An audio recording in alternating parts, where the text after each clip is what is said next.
제24장. 닷새 후에 대제사장 아나니아가 어떤 장로들과 한 변호사 더둘로와 함께 내려와서 총독 앞에서 바울을 고발하니라.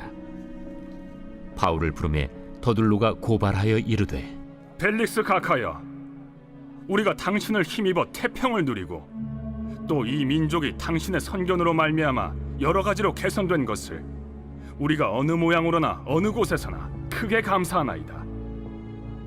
당신을 더 괴롭게 아니하려 하여 우리가 대강 여짜옵나니 관용하여 들으시기를 원하나이다. 우리가 보니 이 사람은 전염병 같은 자라.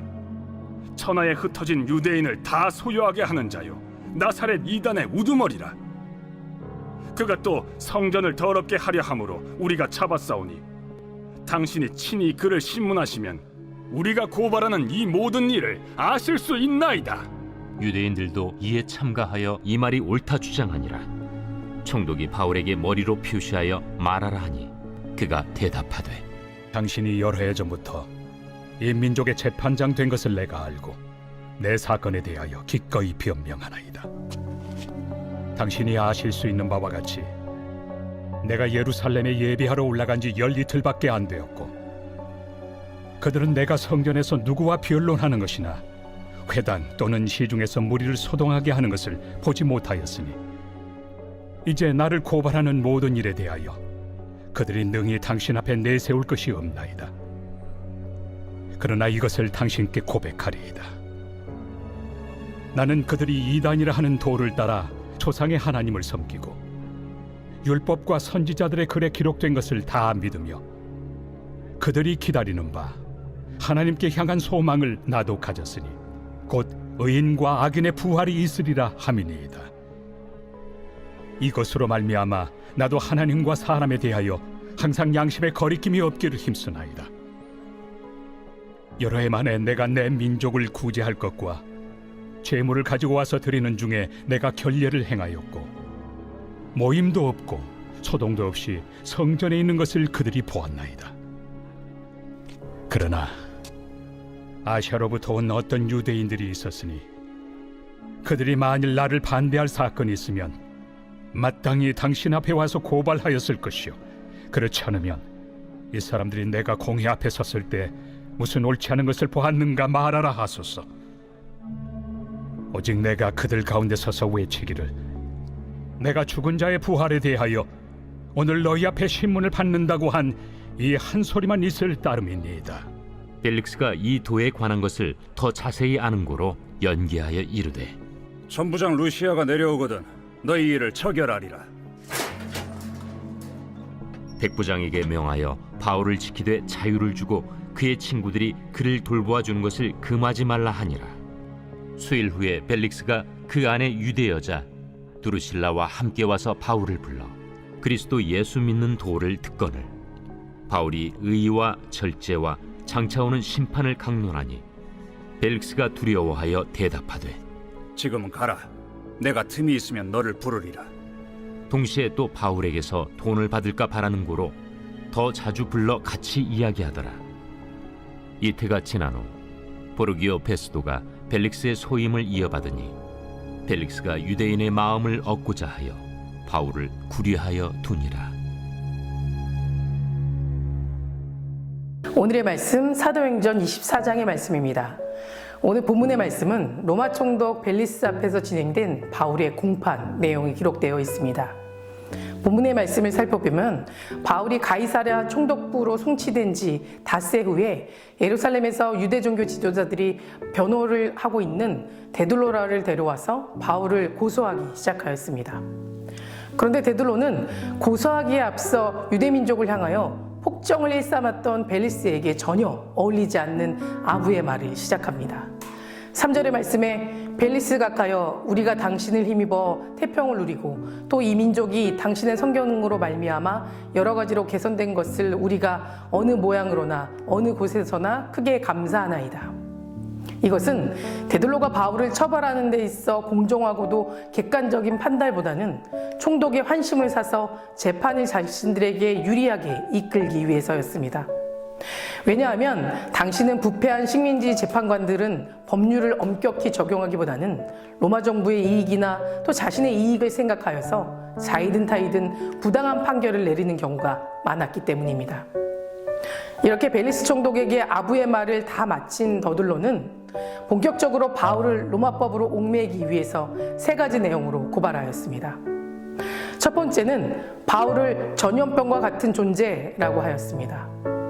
이것은 바울이 가는 곳마다 유대인들을 다 소요하게 한다는 것입니다. 소요한다는 것은 폭동, 반란을 의미합니다. 바울이 이렇게 전염병자처럼 위험한 인물이라고 또 가는 곳마다 유대인들로 하여금 폭동과 반란을 일으키게 한다는 뜻으로 말한 겁니다. 두 번째는 바울이 나사렛 이단의 우두머리라고 말합니다. 이것은 종교적인 문제 같아 보이지만 사실 바울을 반란죄로 고소한 것입니다. 당시 유대인은 스스로 메시아라 하는 사람들이 로마에 대항하는 일이 많이 일어났는데 바울 역시 스스로 메시아라 자처했다가 처형당한 나사렛 예수의 사상을 이어받은 나사렛 땅의 우두머리라고 유대인들은 선동하여 로마에 반역한다는 것으로 주장하고 있었습니다. 또 3번째는 바울이 성전을 더럽게 하였다라는 것입니다. 이것은 로마법이 아니라 유대법의 사형에 해당되는 죄목이었습니다. 당시 로마는 종교의 자유를 주었습니다. 그리고 로마 정부는 유대인의 율법에 관련된 일을 되도록 관여하려 하지 않았고 종교적인 문제로 유대인들이 사형 판결을 내리면 그대로 인정해주기도 하였습니다. 더둘로는 바로 이 사실을 이용해 바울이 유대법의 사형에 해당되는 죄를 지었다고 고소하고 있는 것입니다. 그런데 이 사건은 유대인들이 예수님을 총독 빌라도에게 고발했던 내용과 동일합니다. 당시 유대교 지도자들이 예수님께 문제 삼았던 것은 하나님의 아들을 자처한다는 신성모독죄였습니다.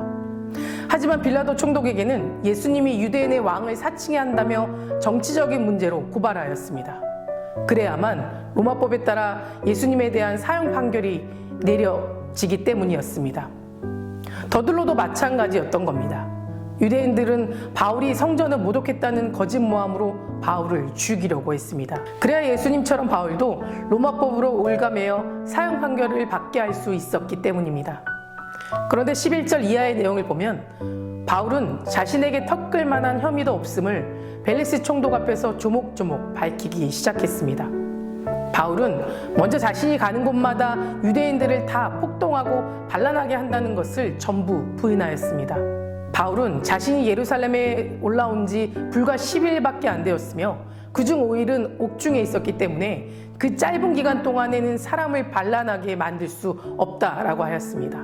또한 자신이 성전에서 사람을 선동하거나 반란하게 한 사실을 아무도 본 사람이 없으니 이것은 더둘로의 모함이며 누명이라고 밝혔습니다. 그리고 반란죄에 대해서도 더둘로도 이단이라 주장하는 것을 그가 믿고 있으며 그것을 결코 이단이 아니라 유대교와 같이 하나님을 믿고 또한 부활의 소망까지 믿는 것이라고 말하면서 자신이 전하는 복음이 참 신앙임을 주장하였습니다. 그리고 마지막으로는 성전 모독죄에 대하여 바울 자신은 성전을 더럽힌 일이 결코 없고 민족을 위해서 구제헌금과 제물을 가져왔을 뿐이고 민족의 전통에 따라서 결례를 행하게 된 것임을 밝혔습니다. 또한 자기가 만약 성전에서 소동을 일으켰다면 그 자리에 있었던 유대인들이 고소인의 자격으로 이 재판에 참여해야 하는데 그렇지 않았다는 것이 이 모든 것이 모함임을 증명하는 것이라고 밝혔습니다. 그런데 이 변론 과정을 살펴보면 바울은 자신을 고소한 사람들을 향해 원망하는 마음이나 비난하는 마음은 조금도 찾아볼 수 없었다는 겁니다. 온화함과 침착함이 가득 담긴 그의 변론은 오직 자신의 무고함만, 무죄함만을 주장할 뿐이었습니다. 그 이유가 무엇일까요? 바울이 바보여서일까요? 아니면 성품 자체가 타고나기를 온화해서 그랬던 걸까요? 둘 다 아닙니다. 아마도 바울은 자신을 핍박하는 자들의 마음을 누구보다 잘 이해했고 공감하고 있었기 때문이 아니었을까 생각합니다. 바울 자신도 옛적에 그들 편에서 동일한 방식으로 예수 믿는 자들을 핍박했습니다.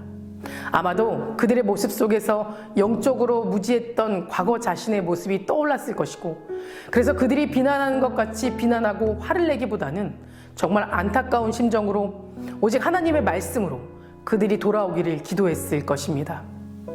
우리는 바울의 태도를 통해서 막연하게 그의 온야함만을 배울 것이 아니라 정말 한 영혼을 향한 뜨거운 마음으로 그들이 돌아오기를, 그들도 우리처럼 말씀으로 구원받기를 기도해야 할 것입니다.